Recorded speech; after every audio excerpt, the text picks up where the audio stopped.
पर्यटन और अपनी खूबसूरती के लिए दुनिया भर में मशहूर राजस्थान के माउंट आबू के लिए 5 मई 1950 का दिन बेहद खास रहा है।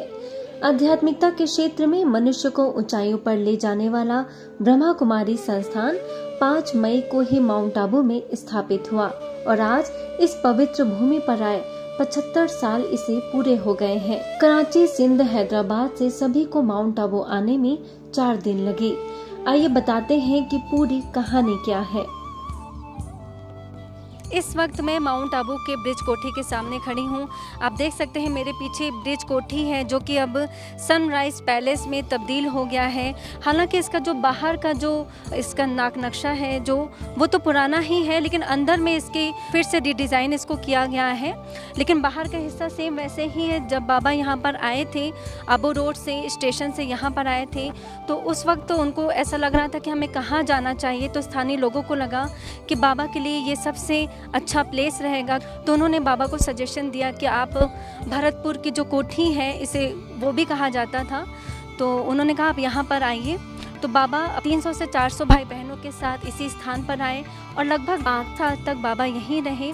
कहाँ पर वो मुरली सुनते थे और कहाँ योग साधना भी करते थे, वो तस्वीरें आपको दिखाते हैं। ये आप पेड़ देख रहे हैं, कहा जाता है कि ये बाबा और मम्मा के समय का पेड़ है और यहीं पर मम्मा अक्सर बैठ कर के तपस्या करती थी और यहाँ पर सभी ब्रह्मावत्स कभी कभार यहीं पर ही मुरली सुनते थे, परमात्मा के महावाक्य सुनते थे।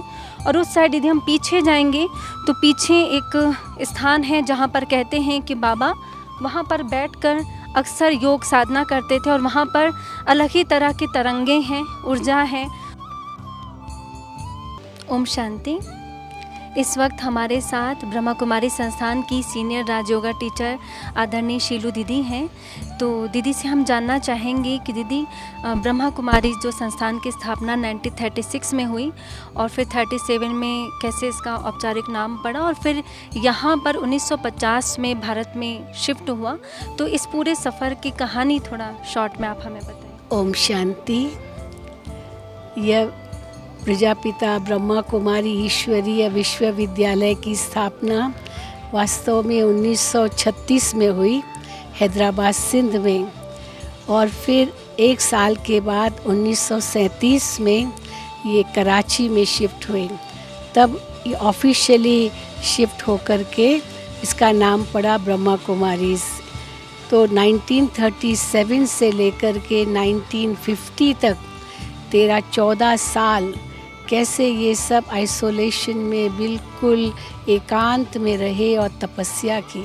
और 1950 में जब भारत गणतंत्र हुआ तब ये संस्था भारत में आई। तो ये प्रश्न था कि कहाँ रहेंगे, क्योंकि कराची में थे और कराची तो सागर के किनारे पर है। तो फिर यही निर्णय लिया कि एक पहाड़ पर जाएंगे। तो ये जो माउंट आबू का पहाड़ है ये कराची से बहुत दूर नहीं है। तो यही निश्चय किया कि आप माउंट आबू में आएंगे।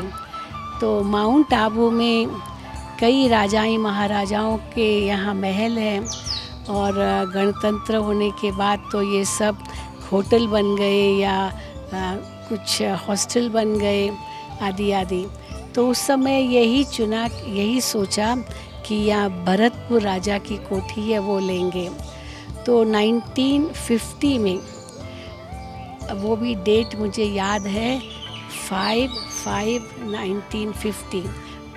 मई 1950 को ये भारत में आए।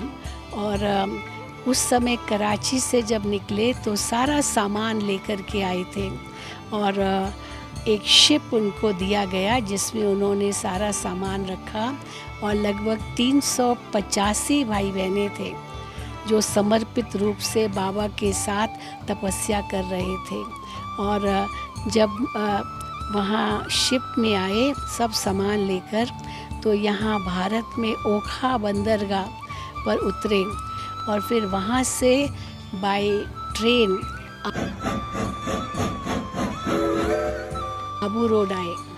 तो उस समय की तो ट्रेन कैसी थी 1950 की, और ये बहनें 14 साल तपस्या करने के बाद जैसे पहली बार दुनिया को देखने लगे, तो वो ट्रेन का सफ़र भी इनका बड़ा ही विचित्र था।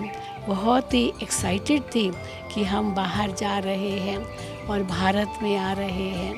तो 1950 में ये ट्रेन से आए, यहाँ शिप से उतर करके और आबू रोड स्टेशन पर पहुँचे। ब्रिज कोठी में ब्रह्मा बाबा और सभी ब्रह्मावश रहने के बाद यहाँ पर धौलपुर और कोटा हाउस में रहने के लिए आ गए। और कोटा हाउस जो कि अभी सर्किट हाउस के नाम से जाना जाता है, और ये आप देख सकते हैं धौलपुर हाउस है जहाँ पर बाबा तकरीबन 2 साल रहे। और उसके बाद फिर पांडव भवन बनना शुरू हुआ, और सबसे पहले वो मधुबन के नाम से कहलाया जाता था, लेकिन फिर धीरे धीरे उसका नाम फिर बाद में पांडव भवन बना।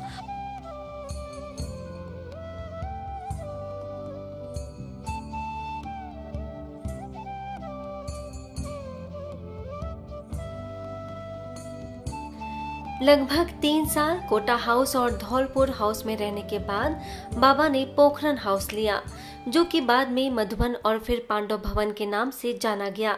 ऐसे ही ब्रह्मा कुमारी संस्थान की कई महत्वपूर्ण जानकारियां व अन्य गतिविधियों के बारे में जानने के लिए आप देखते रहिए मधुबन न्यूज।